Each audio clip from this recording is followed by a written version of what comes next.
weeks ago, I found this Microbasural in the sand dunes. I reported it to the municipality and pretty much forgot about it. But then I started thinking, maybe I should clean it. So now we're in a race. I think we all know that I'll win, but I enjoy winning so much that I will feel happy even if the municipality never find out that they lost. I first came across this spot on day 25 of my 49-day beach cleaning challenge. How do you report fly tipping? Day 25, and I planned a 25-minute litter picking session in the dunes. When I finished and I was making my way back to the street where people park, I came across this. There's a blanket tied into some plants to make a kind of tent, but I don't think anybody lives here. It certainly doesn't look like anyone's been here recently. But because I wasn't 100% sure, I just picked up some of the small pieces of litter around it, and I suppose I'll be back in a few days to see if it looks untouched. I came back on day 49 and found that there was even more litter here. I was sick that day, and it was a horrible crash into reality after the high of finishing the challenge.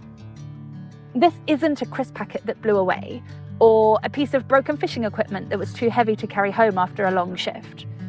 Someone went to a great deal of effort to haul all of this out onto the dunes.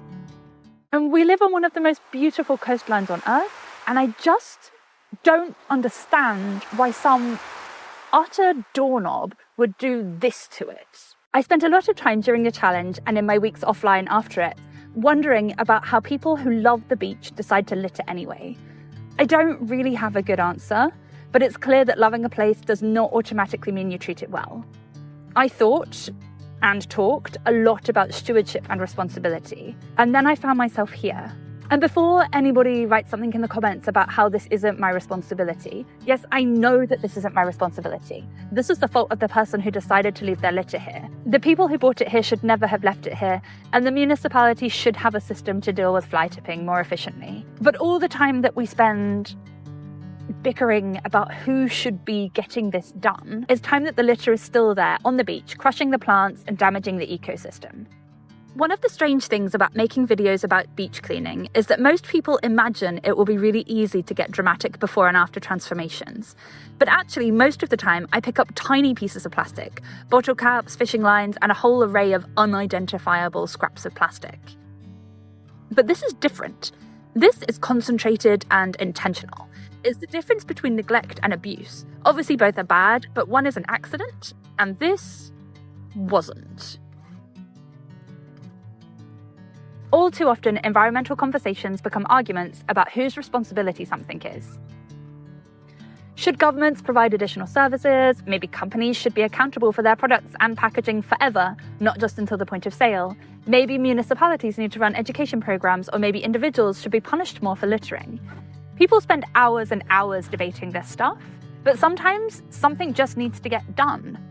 I'm not here cleaning this up because I think I'm the proper person to do it.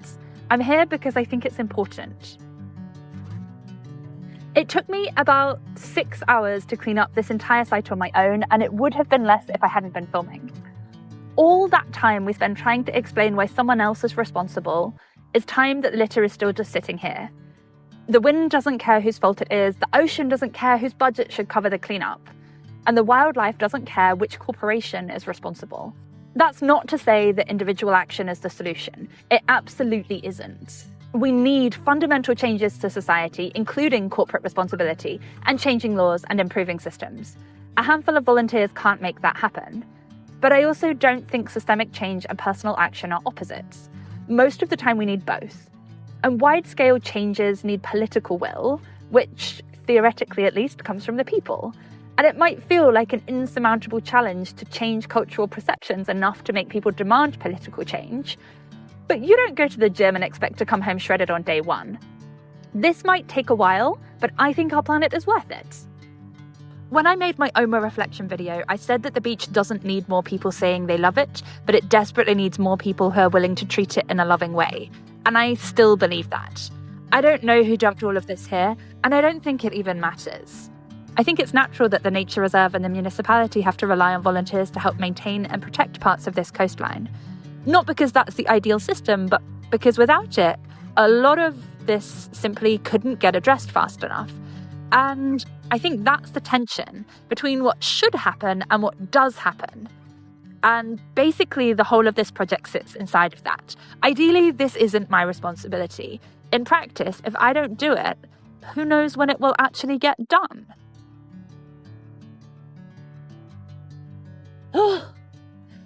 I'm not finished, but I'm having a break for the rest of the day. I'm going to enjoy the sunset, and I guess I'll be back tomorrow. I'm back at the site I cleaned, and it still looks clean. The area which was crushed by the mattress is showing some signs of recovery.